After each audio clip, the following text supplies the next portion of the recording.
Olá pessoal, essa daqui é a segunda aula de História do Brasil, de 1945 a 1964. Dessa vez a gente vai falar sobre os governos do Jânio Quadros, do João Goulart, até o golpe civil-militar de 1964. Então vamos lá pessoal, na última aula nós terminamos falando sobre o governo do Juscelino Kubitschek. Nessa aula então a gente vai começar falando sobre as eleições de 1960, que escolheriam o Jânio Quadros como sucessor do Juscelino, tá? Só um lembrete, nessa aula eu vou tentar não repetir muitas coisas que eu falei na aula passada.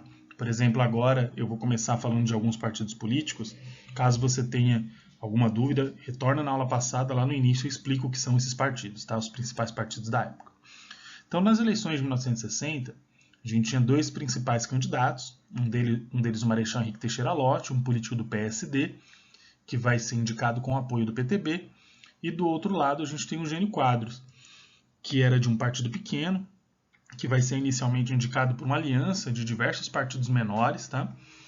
E depois, quando se vê que o Jânio Quadros tinha grandes chances de ganhar as eleições, ele vai receber o apoio da UDN, que é aquele partido liberal que eu falei na última aula, tá? Como eu disse, então, o Jânio Quadros vence as eleições de 1960, e a gente precisa entender um pouco qual era o discurso dele nessas eleições, né? Primeiro, ele se dizia um sujeito apartidário, ou seja, alguém que estava acima dos partidos ou fora dos partidos. Ele, inclusive, trocava de partido às vezes, tá? E se dizia um antipolítico.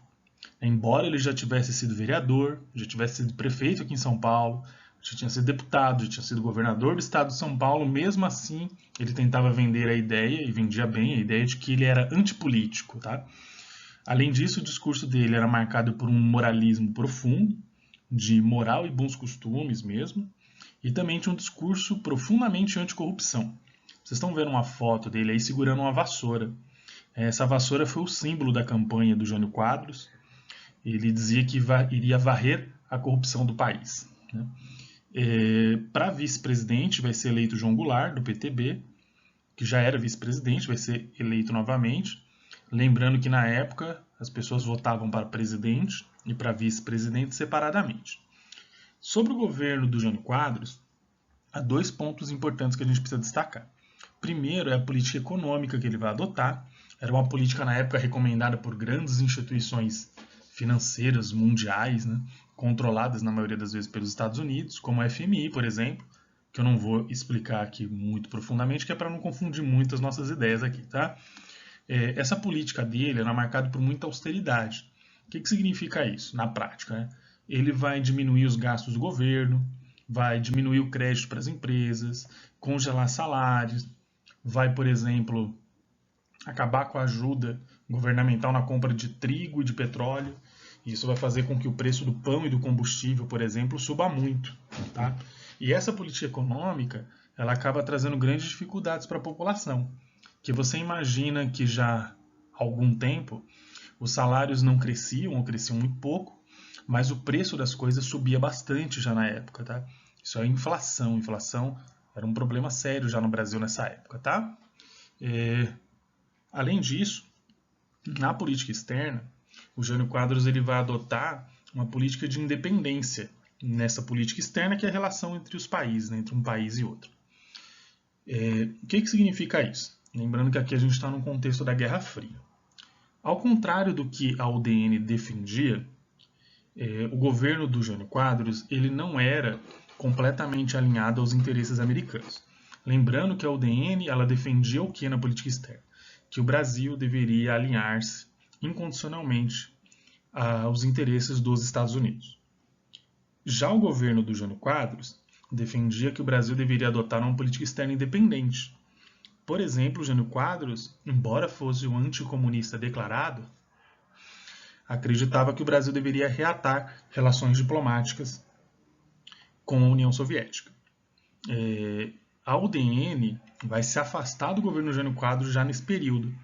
O Jânio Quadros vai, por exemplo, nessa época, condecorar o Che Guevara, que era um importante líder da Revolução Cubana e alguém que os Estados Unidos consideravam um grande inimigo. Tá? E, como eu falei para vocês, essa postura independente na política externa vai causar um desagrado muito grande dentro da UDN, entre grandes empresários, grandes jornais da época também, que vão passar a atacar o governo do Jânio Quadros. Então, já no começo do governo, o Jânio Quadros ele acaba perdendo boa parte do apoio dele. De um lado, ele perde o apoio da população, porque ele vai praticar aquelas políticas de austeridade econômica, e também por causa de algumas medidas moralizantes que ele vai tomar. Por exemplo, proibir o uso de biquíni em praia, proibir o uso de maiô em concurso de Miss, algumas coisas assim meio absurdas que ele pregava como moralismo, né, como moralizantes. E também ele perde muito apoio político e financeiro por causa da política externa independente dele. Essa política externa independente vai desagradar os Estados Unidos, vai desagradar o DN, que era o principal partido de apoio dele, vai fazer ele perder apoio, o pouco apoio que ele tinha no Congresso na época. Além disso, vai desagradar os conservadores, vai desagradar grandes empresários, empresários poderosos, muitos jornais também.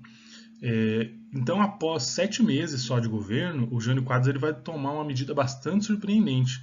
Ele vai renunciar à presidência. Ainda existe, hoje em dia, algum debate sobre por que o Jânio Quadros fez isso, né?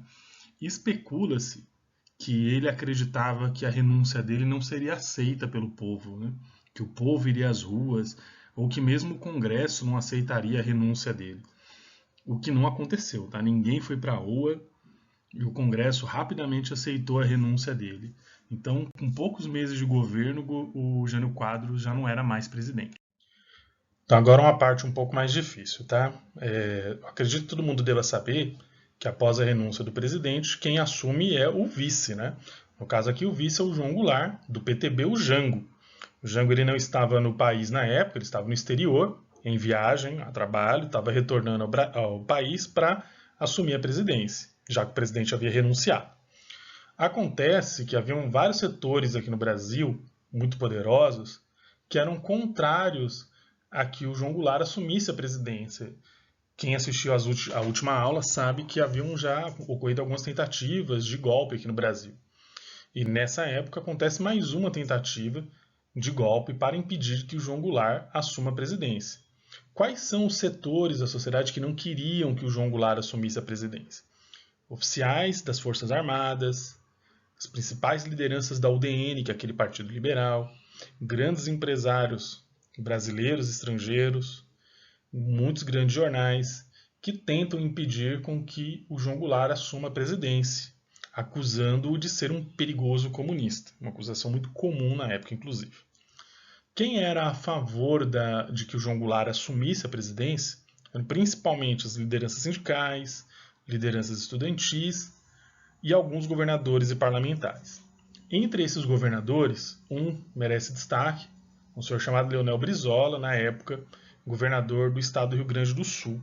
Tá? O Leonel Brizola, junto a algumas outras pessoas, vai começar uma campanha pelo país para defender que o João Goulart assuma a presidência, a chamada campanha da legalidade. Tá? O João Goulart, então, está retornando ao Brasil, tem essa crise política toda, né, desses grupos que eram poderosos, que eram contrários ao João Goulart assumir a presidência, e aqueles grupos populares que defendiam que o João Goulart deveria assumir a presidência conforme determinava a Constituição.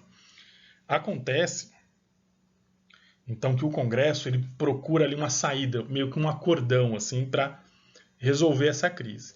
Qual foi a saída do Congresso? Eles fizeram uma emenda à Constituição para alterar o regime de governo do Brasil. Tá? O Brasil, historicamente, desde que ele se tornou uma república, e era assim nesse período, e é assim hoje também, é um país presidencialista. O que significa isso? Que o chefe do governo, chefe do executivo, chefe do governo, é o presidente. Essa emenda alterou isso, fazendo com que o chefe do governo não fosse mais o presidente, mas fosse o primeiro-ministro escolhido pelo parlamento, pelo Congresso. Por isso, o Brasil deixou de ser presidencialista e se tornou um país parlamentarista. Tá bom? Parece um pouquinho complicado, mas não é. Pensa o seguinte. Antes o Brasil tinha como chefe de governo o presidente, tá? Que tinha os poderes presidenciais, os poderes de governo. Com essa emenda, o presidente ele já não é mais o chefe do governo passa a ser o primeiro-ministro escolhido pelo parlamento. Por isso que é parlamentarismo, tá bom? Na prática, o que significava? Que o João Goulart ele ia assumir a função de presidente, o cargo de presidente, mas ele não teria os poderes de presidente. Os poderes de governar mesmo iriam para as mãos do primeiro-ministro, que seria escolhido pelo Congresso. E assim aconteceu. Tá? João Goulart assume a presidência, o Congresso escolhe um primeiro-ministro, os primeiros ministros começam a se suceder, né, meio que numa crise política. Tá? Aqui, quando da alteração, né, para o Brasil se tornar parlamentarismo, havia um dispositivo ali para que depois de um tempo ocorresse aqui no Brasil um plebiscito. Plebiscito é como se fosse uma eleição, é uma votação para que a população, para que os eleitores decidissem se o Brasil seria presidencialista ou parlamentarista. E a grande maioria da população, mais de 80% dos eleitores, decide que o Brasil deveria voltar a ser um país presidencialista. E aí o João Goulart retorna aos poderes de presidente. Quando o João Goulart ele retoma os poderes de presidente, ele vai propor uma coisa que nós chamamos de reforma de base. Seria a reforma agrária, administrativa, bancária, tributária, eleitoral e educacional, que tinham o objetivo de diminuir as desigualdades sociais do país.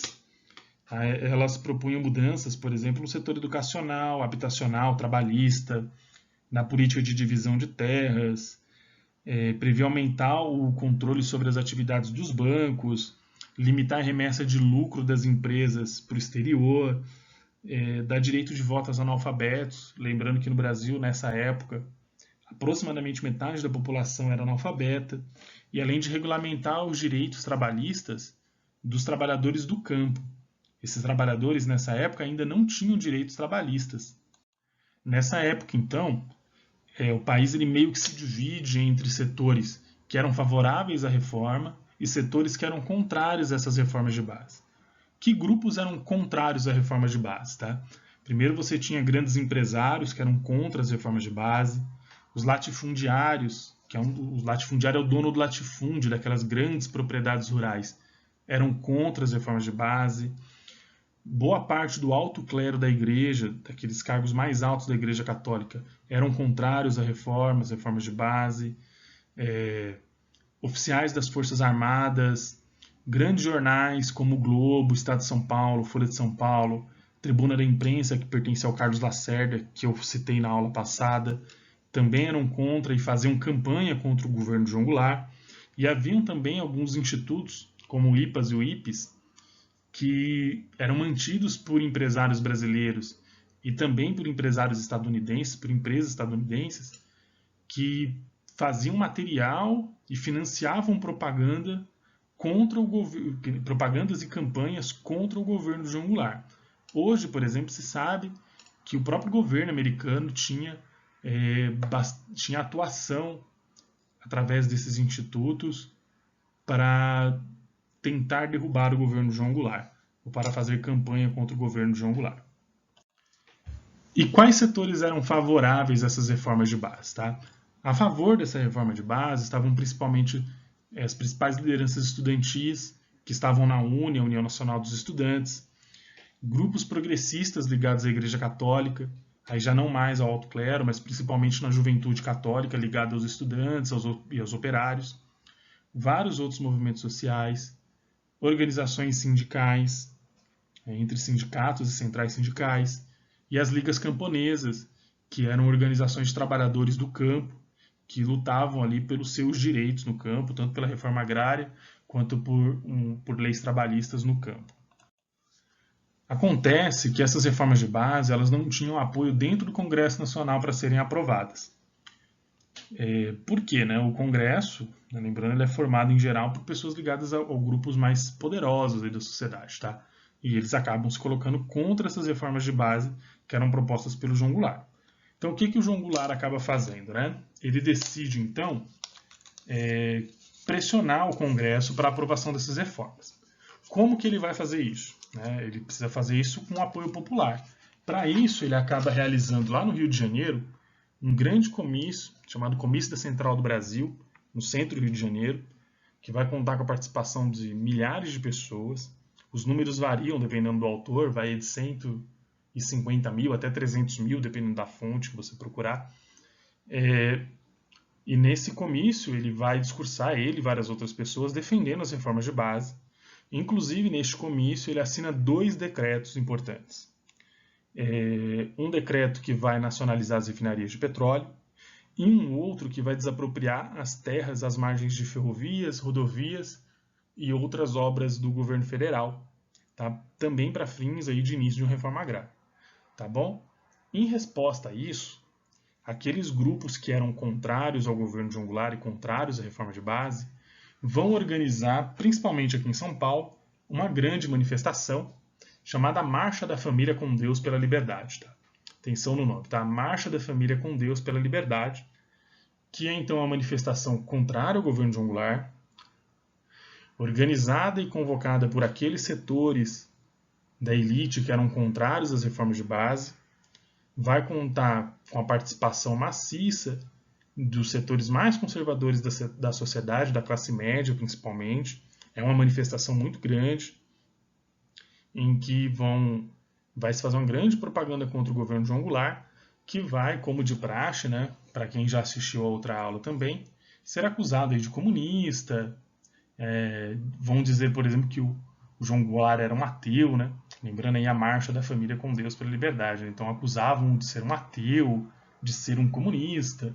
Tá? E essa marcha ela é uma manifestação realmente muito grande.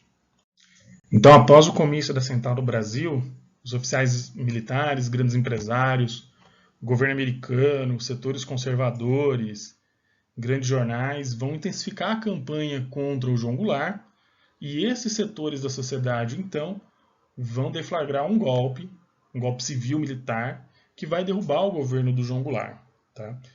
Para ir aí mais ou menos no passo a passo, no dia 31 de março de 64, tropas que estavam sediadas em Minas Gerais, comandadas pelo Marechal Olímpio Mourão Filho, vão sair de Minas Gerais para o Rio de Janeiro, isso na noite do dia 31 de março. Já no dia 1º de abril, a maioria dos comandantes militares já estavam se declarando já favoráveis à derrubada do João Goulart. Então, já nesse dia, o João Goulart ele teve que sair de Brasília, foi até o Rio Grande do Sul, onde ele pretendia organizar ali uma resistência contra este golpe militar, vendo que havia um grande apoio dentro das Forças Armadas ao golpe. Ele percebeu que não haveria possibilidade, né, de resistir ao golpe.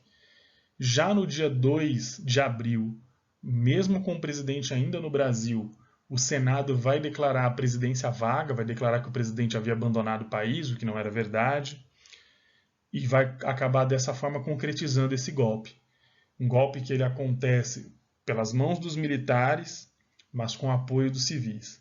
Ou seja, foi um golpe feito com tanque na rua mesmo, com soldado na rua, para impedir que o João Goulart se mantivesse na presidência, mas também contou com ampla participação de grandes empresários, sabidamente financiado pelos Estados Unidos, isso documentado já, contou com participação de grandes jornais e de vários outros setores conservadores aí da sociedade. Tá?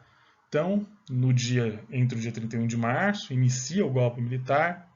Já no dia 2 de abril, o Senado endossa esse golpe, né, ao dizer que o presidente havia abandonado a presidência, o que não era verdade.